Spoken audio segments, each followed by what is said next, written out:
Morning, Gloria, America, and happy Thanksgiving weekend. I'm Hugh Hewitt from Washington, D.C. this morning. Coming up, I interviewed former Secretary of State Hillary Clinton on Wednesday, and a few minutes.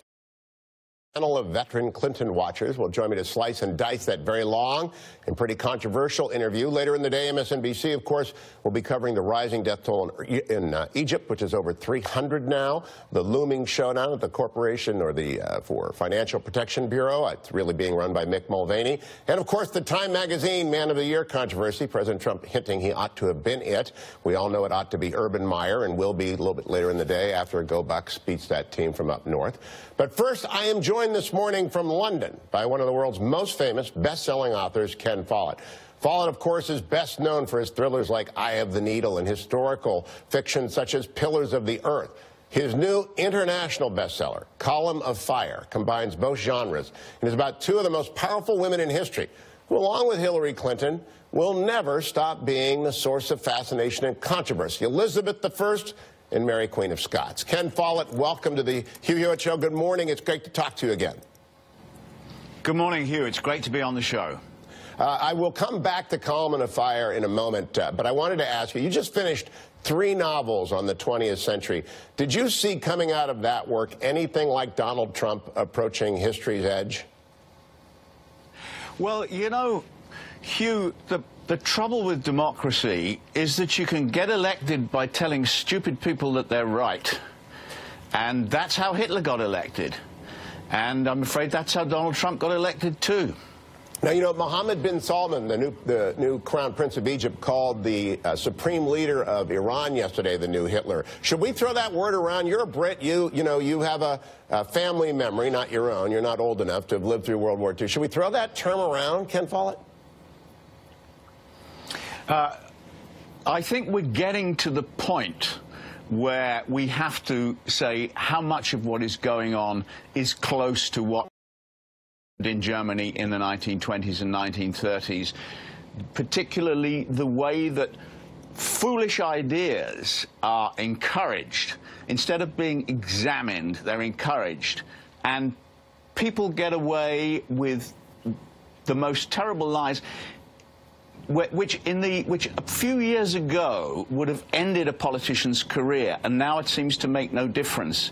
And that shows a strong movement in a very bad direction, and it does. Your question was absolutely apposite. It reminds me of the terrible things that happened in Europe during the 1930s. Well, now let's go to Column of Fire. I inhaled it, as I have most of your 30 novels, and I believe it's going to be widely read. I guess it's an international bestseller in every market in which it's debuted. It's about 2 very strong women, Mary, Queen of Scots, and Elizabeth I. I'm going to be talking in the second half of the Today Show with a panel about my interview with Hillary Clinton, another endlessly fascinating person. But you have lived under Margaret Thatcher and Theresa May. You have followed the careers of Indira Gandhi and Golda Meir and Benazir Bhutto. What is it, Ken Follett, when you study the ancients, like Mary, Queen of Scots and Elizabeth I, and then the moderns, like Maggie Thatcher and Hillary Clinton, that celebrate those who win elections and wars and those who lose their heads or their lives in assassinations like Gandhi and Bhutto and, of course, Mary, Queen of Scots? It's a lot to do with how smart you are. Mary, Queen of Scots, was not very smart, and she was the loser. Queen Elizabeth I was very smart.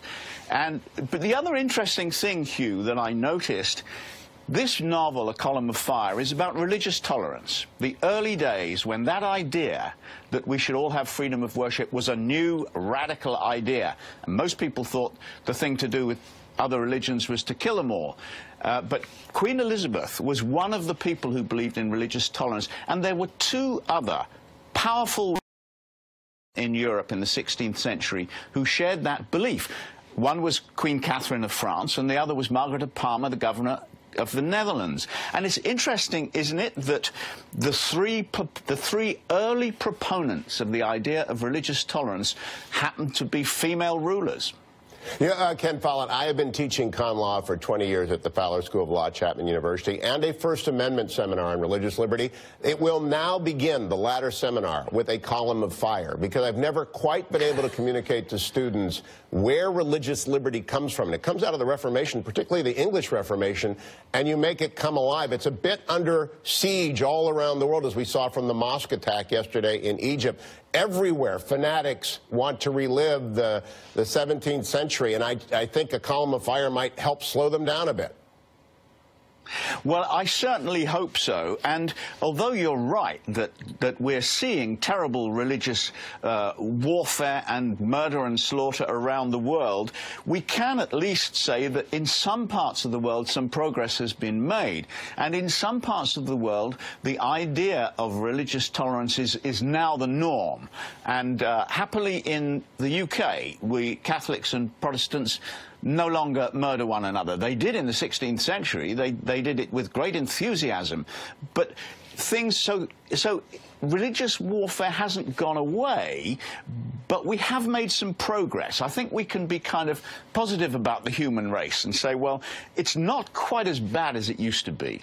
And we can also be positive about A Column of Fire, Ken Follett. It is a magnificent novel, the best Christmas present going, and I'm sure it will be under tens of thousands of Christmas trees this year, as I think also will be What Happened, Hillary Clinton's memoir of the 2016 campaign. Ken Follett, thank you for joining me. Secretary Clinton joined me on my radio show on Wednesday. When we come back, we'll review what happened when Hillary Clinton and I talked about what happened.